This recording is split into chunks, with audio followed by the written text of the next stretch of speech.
सबसे पहला वाणी से भयंकर अपराध बन जाते हैं। घोर नरकों की प्राप्ति वाणी के अपराध से होती है। सबसे ज्यादा अपराध वाणी से बनता है। साधक को वाणी पर बहुत संयम रखना चाहिए।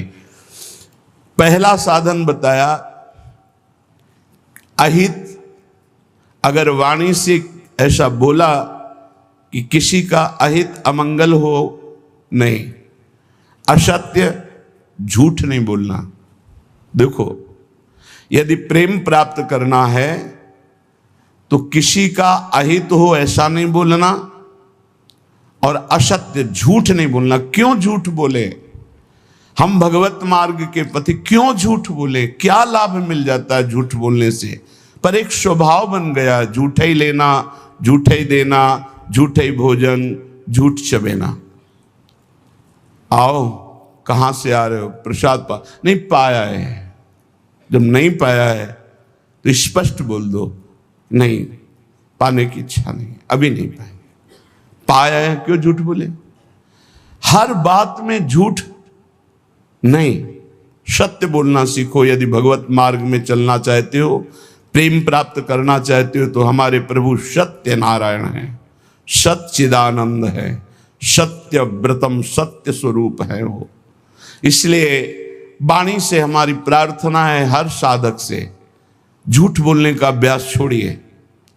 जो भी होना होगा, हमसे गलती हुई, हमको दंड दे दो।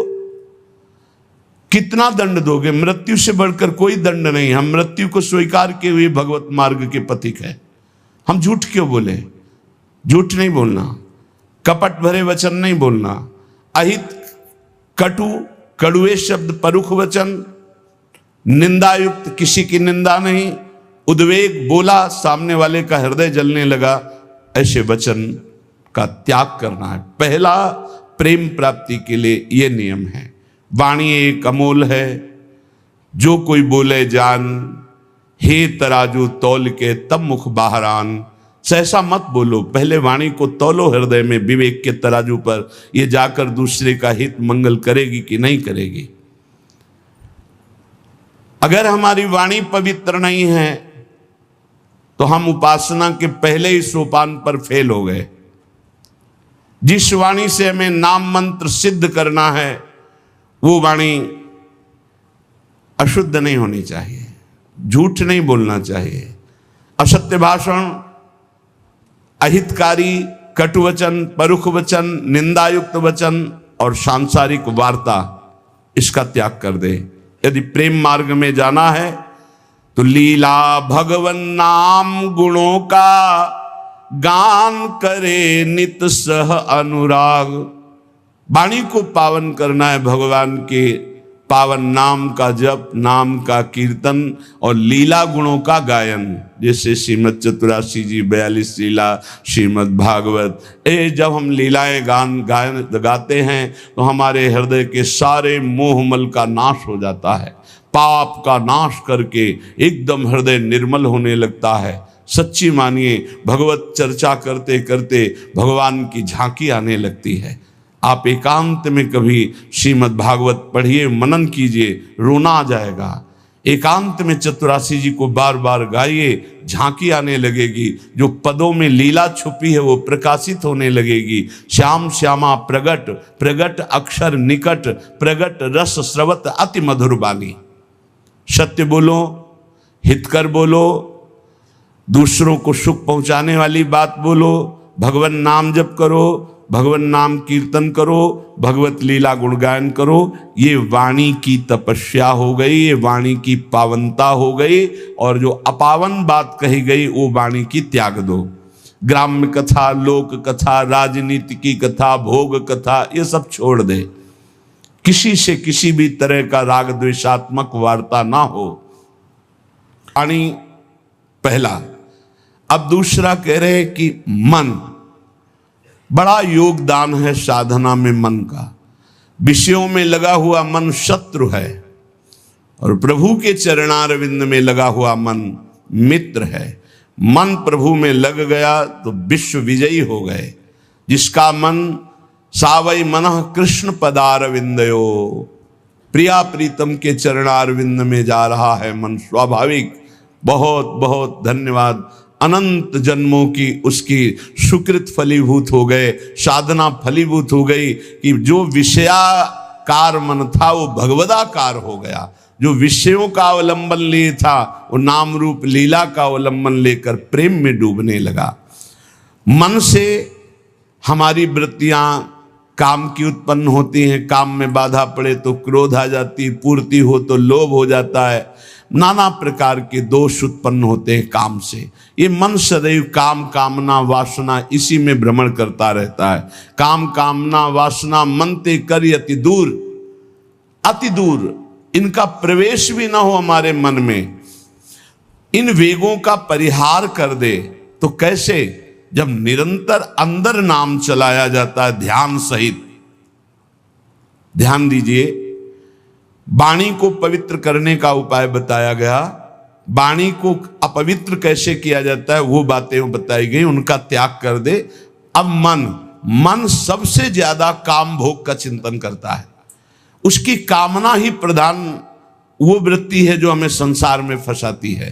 कामना की पूर्ति में लोभ होता है और भोगे, और कामना की अपूर्ति से बाधा पड़ने पर क्रोध होता है।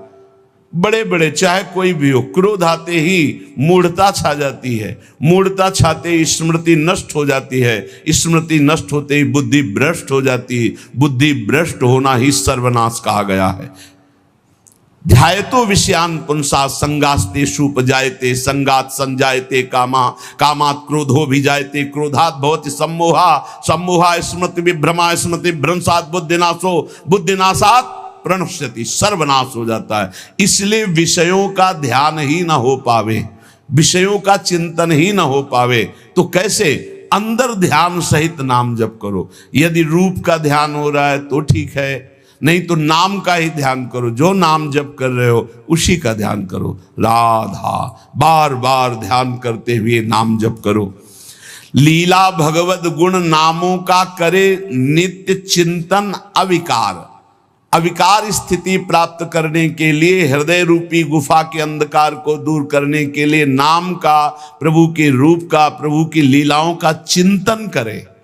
जैसे हम जिह्वा से लीलाओं का गुणगान करते हैं, नाम कीर्तन करते हैं, वाचिक नाम जप करते हैं या उपांश नाम जप करते हैं, तो ये वाणी की पवित्रता हुई, मंगल है। पर हृदय रूपी गुफा में जो काम क्रोध चोर छुपे हुए हैं, इनको हटाने की अभी सामर्थ्य नहीं। इनको हटाने के लिए उतरना पड़ेगा गुफा में, नाम को उतारना पड़ेगा हृदय रूपी गुफा में। या तो ध्यान चल रहा है और या तो नाम ध्यान सहित चल रहा है। ध्यान सहित नाम जब एक एक अक्षर मात्रा का ध्यान करते हुए, तो वही रूप प्रकाशित हो जाएगा। लीला गायन करे तो हमें 5 अध्याय करने हैं भागवत के, ऐसा नियम न ले। 5 श्लोक पढ़े पर खूब डूब के पढ़े कि क्या कहा जा रहा है, कौन सी लीला गायन, मेरे प्रभु क्या लीला कर रहे हैं, ऐसे। और जो रस ग्रंथ है इनके अर्थ पर विचार न करे, इनका केवल गायन करे। ये अर्थ विचार करने की सामर्थ्य प्रकाशित करेंगे गायन करते करते। रटत रटत कहत कहत सुनत सुनत रसरीति जानी। जब रटते रहोगे, कहते रहोगे, सुनते रहोगे तो ये रसरीति समझ में आएगी। कहत और सुनत रसरीति जानी, ताहि तज कबहूं गाउन कबहूं कछु, प्राण रमि रही हरिवंश बानी। ऐसी निष्ठा, ऐसा भाव, निरंतर गायन, तो चिंतन का अधिकार प्राप्त हो जाता है। जब मन से नाम का चिंतन, रूप का चिंतन होता है तो ये काम क्रोध लोभ मोह मद मत्सर्य अंधकार में ही टिकते हैं। नाम का प्रकाश होते ही ये सब भाग जाते हैं। परम प्रकाश रात दिन बना रहता है नाम का। ऐसा सुंदर सुख है नाम का, वो कैसे वाणी में सामर्थ्य नहीं कि वर्णन किया जा सके। जैसे कई दिनों के प्यासे आदमी को शीतल जल मिले तो कैसे गटकता चला जाता है, ऐसे अनंत जन्मों से जिस सुख की खोज हम अनंत ब्रह्मांडों के भोगों में करते हुए मरते रहे, आज तक नहीं मिला। जब नाम में वो सुख मिला तो गटकत, निरंतर गटकत। जैसे हम रूप के प्यासे नेत्र भटकते रहे और जब प्यारे जू को देखा तो नेत्रों से रूप का पान हो रहा है। जैसी हरिवंश निकट दासीजन लोचन चसक रसासो गटकत। गटकत, नेत्रों से रूप का पान कर रहे हैं, वाणी से लीला गुणगान नाम का पान कर रहे हैं, श्रवणेंद्रिय से प्रभु के यश का श्रवण करके पान कर रहे हैं, वो उन्मत्त हो जाते हैं। रसासो गटकत, ये रस आसो है, ये आसो उन्मत्त कर देता है। तो मन निष्काम हो गया। नाम और ध्यान ये पद्धति है। देखो, छाणिदे माननी मान मन धरिबो वाले पद में आओ तो देखो कैसे प्रभु पद्धति बता रहे। जपत हरि विवश तब नाम प्रतिपद विमल और मनसि तब ध्यान ते निमिष नहीं टरिबो। एक साथ दोनों बात, जप हो रहा है वाणी से तो मन से एक निमिष के लिए भी ध्यान में नहीं छूट रहा, ध्यान नहीं छूट रहा। हित सजनी जो कह रहे हैं प्यारी जो से, पहली बात तो प्रणत हैं आपके लाडली जो, आपको मान धारण नहीं करना है। प्रणत सुंदर सुघर प्राण वल्लभ नवल बचन आधीन सोईतो कत करिबो। और स्थिति जपत हरि विवश तव नाम प्रतिपद विमल मनसि तव ध्यान ते निमिष नहीं टरिबो। और इधर हनुमान जी महाराज श्री जानकी जी की स्थिति वर्णन कर रहे हैं। अशोक वाटिका में बैठे, नाम पाहरू दिवस निशि ध्यान तुम्हार कपाट, लोचन निज पद जंत्रित जाहि प्राण के ही बाट। आप कैसे समझोगे जानकी जी की स्थिति को प्रभु? आपका नाम रात दिन पहरा दे रहा है, नहीं तो कब प्राण निकल गए होते। और आपका ध्यान कपाट की तरह दरवाजा बंद किए हुए, हृदय में राम रूप का ध्यान है, जिह्वा पे नाम आठों पहर चल रहा है, इसीलिए जानकी जी को प्राण नहीं गए, नहीं तो कब छूट गए होते। नाम पहारू दिवस निज ध्यान तुम्हार कपाट, लोचन निज पद जंतित जाहि प्राण के बाद। और यहाँ इस सजनी जो लाल जू के लिए करे, जपत हरि विवश तव नाम प्रतिपद विमल मनसि तव ध्यान ते निमिष नहीं टरिबो। प्यारी जो वचन आधीन सो हितो कत करिबो, जो आपकी केवल आज्ञा हो उसका पालन करने पे तत्पर है, उनके साथ आपको मान उचित नहीं।